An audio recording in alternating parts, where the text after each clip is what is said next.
Hello there, just another video on a different differentiation pardon me, way to solve differential equations, and this is called separation of variables. And this is new to the specialist maths course this year, and it's of the form if you've got dy dx is equal to some function of x times some function of y. So you've got a function of x times by a function of y, and what we do is we can rearrange this. So what we do is we bring all the y's onto one side and all the g's onto the other. So you've got this dy here. Let's bring the gy over this side. So let's divide by gy on this side. So bring that over to this side, and let's take the dx over to this side. So that's f of x dx on that side. And so what we then do, so all I've done is move the y's to one side, x's to the other, and what we do is just integrate both sides. And so what we get is the integral of 1 over gy dy is equal to the integral of fx dx. Okay, so you can either think about it and you can either remember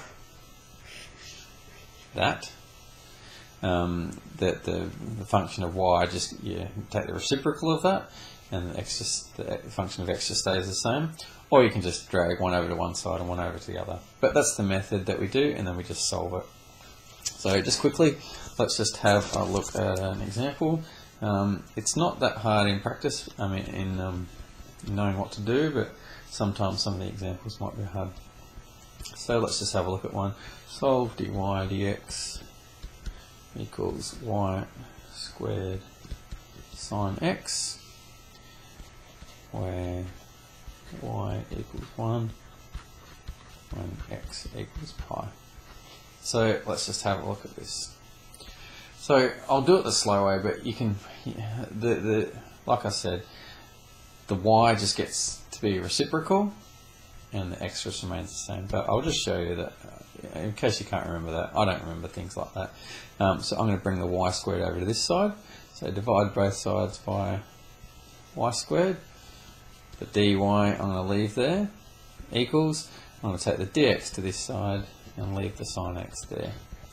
And then we're just going to integrate both sides, and that's what we get. So that's what I said before, the y just gets reciprocated.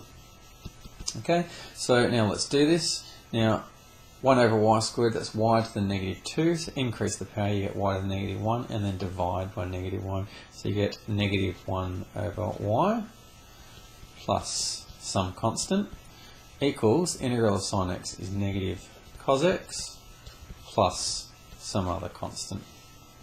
Now with these constants, I could move c1 over to this side, and that will become c2 minus c1, which is just another constant.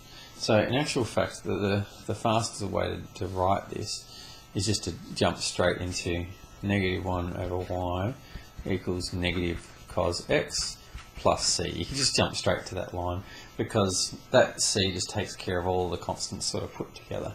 So that's the most convenient way to take care of this. Okay, so there we go. So we've got negative 1 over y is equal to negative cos x plus c. Then we just need to put in our conditions up here. Y is equal to 1 when x is equal to pi to find our value of c and to solve for y. Okay, remember that's what we want. We want to solve this dE to have y equals at the end. So sub in y pi equals 1. And then we get negative 1 over 1 equals negative cos pi plus c. Therefore, c is equal to negative 1.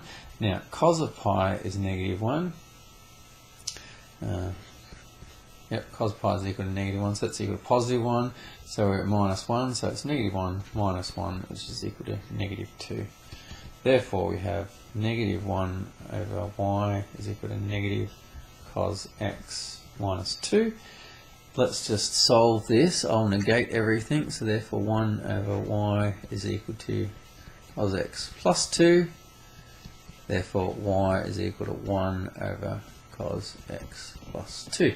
And that's your solution for that particular dE. And that's all there is to separation of variables. So just remember, it's only when you've got a function of y multiplied by a function of x, and you're able to separate those into this situation down here. And that's all there is. Hope you enjoy doing those.